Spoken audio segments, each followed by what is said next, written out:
तो नमस्कार, आप सभी का हमारे यूट्यूब चैनल पर स्वागत है। आज की हॉरर स्टोरी आप सभी लोग के लिए बहुत ही इम्पॉर्टेंट है, क्योंकि बहुत लोग जो इस बात को नहीं मानते हैं कि दुनिया में भूत प्रेत होते हैं, उनके लिए ये वीडियो बहुत ही ज़्यादा सीख देने वाली होगी।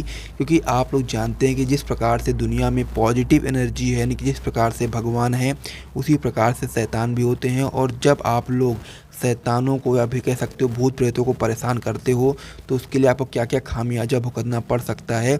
इस स्टोरी में आपको देखने को मिलेगा कि किस प्रकार से एक लड़की जो भूत को बुलाती है और फिर बाद में उसको किस प्रकार से चीज़ें को झेलना पड़ जाता है। तो ये जो घटना मैं आपको बताने वाला हूँ, ये एक रियल स्टोरी है जो कि एक लड़की ने मुझसे शेयर किया है। वो मैं आपको पूरा बताऊँगा इस वीडियो में। और साथ ही में यदि आपके पास भी कोई ऐसी रियल स्टोरी है, तो आपको स्क्रीन पर हमारा एक जीमेल आपको देखने को मिल जाएगा। उस पर भी आप हमारी अपनी स्टोरी हमारे साथ शेयर कर सकते हैं। तो चलिए अब हम लोग अपनी घटना की ओर बढ़ जाते हैं। तो ये घटना एक लड़की ने शेयर करी जिसका नाम है प्रतिभा, जो बताती हैं कि ये घटना तब की है जब वो लोग कॉलेज में पढ़ाई कर रही थी। और उस समय वो लोग गर्ल्स हॉस्टल में ही रहा करती थी। परीक्षा से पहले वे और उनकी कुछ सहेलियां लाइब्रेरी में पढ़ाई कर रही थी। पढ़ाई करते हुए रात के 12:30 बज चुके थे और उस लाइब्रेरी में 6 ही लड़कियां बची थीं। बाकी सारी लड़कियां जा चुकी थीं पढ़ाई करके, और वहाँ पर केवल 6 लड़कियां बची हुई थीं। लाइब्रेरी में पूरा सन्नाटा छाया हुआ था। सारा हॉस्टल एकदम शांत था। तभी उनमें से एक लड़की ने कहा, बस यार, पढ़ पढ़ कर के बोर हो चुके हैं, क्यों ना कोई खेल खेला जाए। तो उसके दिमाग में ये जो खेल खेलने का जो आइडिया आया, वो इसको कितना भारी पड़ने वाला है वो उसने कभी सोचा भी नहीं था। ठीक है, उसने सोचा कि चलो कोई खेल खेल लेते हैं, इसके हमारा दिमाग फ्रेश हो जाएगा और नींद भी आ जाएगी, फिर हम लोग जा कर के सो जाएंगे। तो सब लोग उसकी बात पर सहमत हो गए। और उनमें से एक लड़की जिसका नाम पूजा था, वो बोली, क्योंकि उसने देखा था कि जो हॉस्टल था उसके पास एक ओजा बोर्ड था। ठीक है, तो उसने बोला था कि हम लोग चलो आत्माओं से बात करते हैं। ये सब कह कर के वो अपने कमरे में चली गई और ओजा बोर्ड लेकर के चले गई। वो उससे नहीं मालूम था कि इस प्रकार से चीज़ों करने में तो किस किस चीज़ों का सामना करना पड़ सकता था, लेकिन वो अपने चंचलता स्वभाव के कारण इस प्रकार से चीज़ें को लेकर के चली आई ओजा बोर्ड को, जिस पर आप देखोगे तो वहाँ पर ए से लेकर जेड तक अल्फ़ाबेट लिखे हुए थे, 0 से लेकर के 9 तक नंबर, और साथ ही में किनारे पर यस और नो लिखा हुआ था। पूजा ने बोर्ड के चारों किनारों पर 4 मोमबत्तियां जलाईं और फिर लाइब्रेरी की सारी लाइट बंद कर दी। फिर उसने सिक्का बोर्ड के बीच में रख दिया। अब लाइब्रेरी पूरा एकदम सन्नाटा हो चुका था। चारों तरफ लाइटें भी बंद हो चुकी थी, एकदम पूरा गुप्त अंधेरा हो चुका था।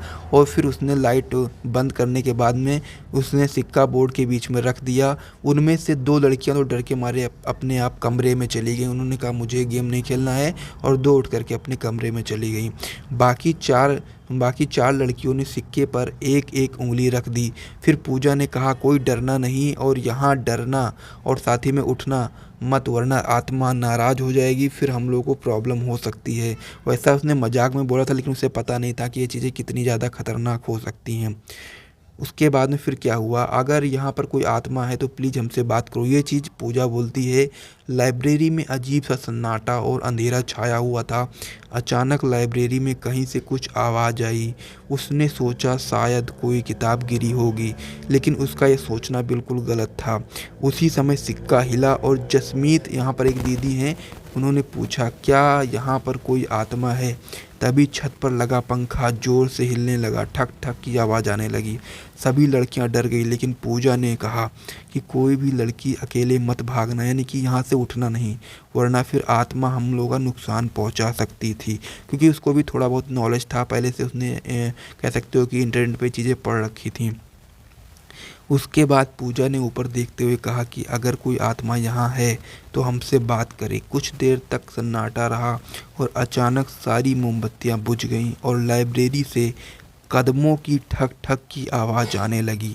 सभी लड़कियां डर के मारे भागने लगी, और वहाँ पर ये चीज़ें बहुत ज़्यादा गलत साबित हो गई। लेकिन क्योंकि हुआ ये कि सभी लड़कियां जो थी डर के मारे भाग गई, लेकिन जो जसमीत थी वो नहीं भाग पाई, और वो जो दरवाज़ा जैसे वो भागने की प्रयास करती थी, तभी सारी लड़कियां बाहर निकल गई और दरवाज़ा उसका बंद हो गया और वो खुल ही नहीं रहा था। अचानक उन्हें लगा कि कोई पीछे की तरफ उसे खींच रहा है, यानी कि जसमीत को लगा कि उसको पीछे से कोई खींच रहा है। वो ज़ोर ज़ोर से रोने और चिल्लाने लगी, क्योंकि वो बहुत ज़्यादा डर चुकी थी। उनकी आवाज़ सुनकर हॉस्टल की जितनी भी लड़कियां थीं वो जा गईं और उठ करके लाइब्रेरी में दौड़ते हुए भागते हुए आई सभी लोग, और जो दीदी थी जसमीत दीदी, उनको बाहर निकाला। और उसके बाद में फिर इस घटना के बाद उन्हें आज तक लाइब्रेरी के डरावने जो सपने हैं उसके दिमाग में इस प्रकार से छाए रहते थे। उन्होंने बाबा को दिखाया, मतलब कि जो भी वहाँ तांत्रिक बाबा थे, उन्होंने कुछ उनको ताबीज़ वगैरह दिया, जिसकी वजह से अब उनको वो चीज़ें कोई हम तो नहीं पहुँचाती है, लेकिन वो जो सपने हैं उसके मन में जो ठक ठक की आवाज़ आती है, पंखा हिलने लगता है, सारे सपने, डरावने सपने उसके अभी तक उसके रात में जब वो सोती है तो उसको सपने इस प्रकार से आते हैं। और उसने भी ये चीज़ बताई है कि हमें इस प्रकार से किसी भी आत्मा को या फिर प्रेत को परेशान नहीं करना चाहिए, क्योंकि अगर वो परेशान होती हैं और फिर वो हमारे पीछे पड़ जाती हैं तो हमें ज़िंदगी भर के लिए परेशान कर देती हैं। तो इस प्रकार से ये वीडियो यदि आपको पसंद आए तो वीडियो को लाइक करिए, चैनल को सब्सक्राइब करिएगा। मिलते हैं नेक्स्ट वीडियो में, तब तक के लिए जय हिंद।